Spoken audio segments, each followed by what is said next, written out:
the chaos of World War II, when trenches filled with rain, roofs collapsed under shock waves, and tarps shredded like paper in the wind, soldiers had to invent new ways to stay dry and stay alive. What they created wasn't about comfort. It was survival engineering at its rawest form. This improvised method kept men dry through week-long bombings, when every conventional material failed, and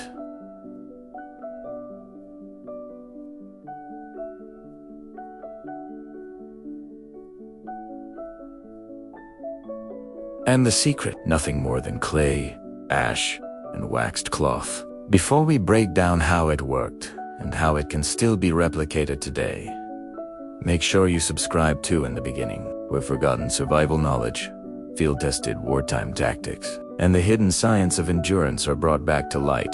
By 1940, both Axis and Allied soldiers faced the same relentless enemy.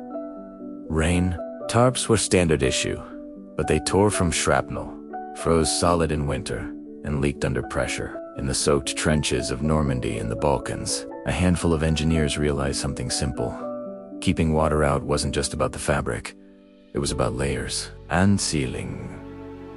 When standard shelters failed, soldiers began experimenting with the same clay and ash they used for sandbag repairs, and what they discovered became a small miracle for thousands of troops. Instead of building a roof that repelled water, they built one that absorbed and sealed it, using the earth itself as a barrier.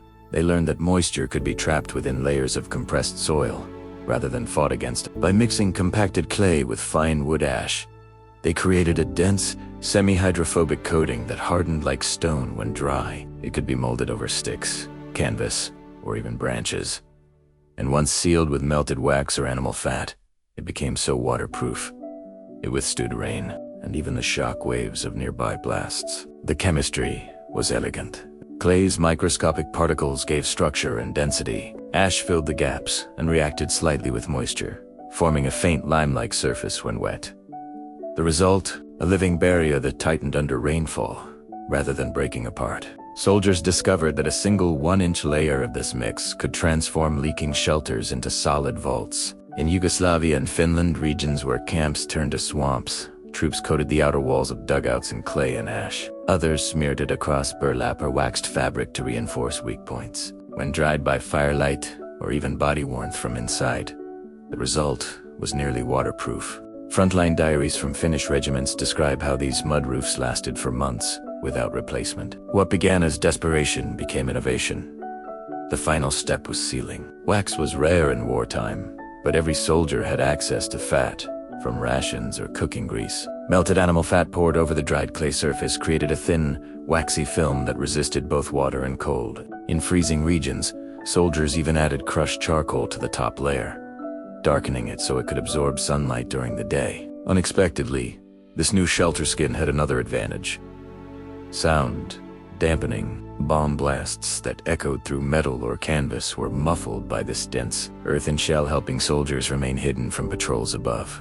It earned an unofficial name among infantrymen: the mud armor roof. Others called it, more grimly, the trench skin. It was brutal, dirty, but it worked. Even with modern materials, the lesson holds true. For survivalists and off-grid builders, layering soil remains one of the most practical and durable forms of weatherproofing. To recreate this wartime method today, mix equal parts clay-rich soil and fine wood ash. Add water until the texture is moldable like thick dough. Spread it over a base layer of cloth, cardboard, or leaves. Press it firmly using your hands or the back of a spade. Once dry, apply a thin coat of beeswax, paraffin, or even cooking grease to seal the surface. For extra strength, mix crushed charcoal into the top coat. It prevents cracking from heat and cold. This can be done on a lean-to frame, a shelter roof, or the walls of an underground hideout. For those living in flood-prone or cold regions, this same principle can protect root cellars, outdoor ovens, or storm shelters, keeping moisture out and warmth in. This isn't theory, it's physics. The micropore sealing effect of clay and ash can resist water longer than most plastic tarps. In Eastern Europe, old wartime bunkers built with this mix still stand today, while their canvas-covered counterparts rotted away decades ago. What makes this method remarkable isn't just that it worked under fire. It's that it relied on materials any soldier could find beneath his boots. It's a timeless reminder. Survival doesn't depend on fancy gear.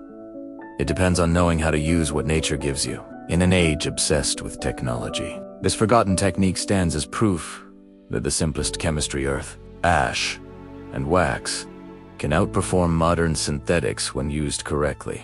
For historians, it asks a glimpse into the improvisational genius of soldiers who refuse to be beaten by weather or circumstance. For survivalists, it's an ancient field manual, waiting to be used again. If this deep dive into forgotten wartime ingenuity gave you new respect for how human resilience shaped survival science, don't leave without subscribing to In the Beginning, because what we call history, they called necessity. And these aren't just stories, they're instructions for endurance.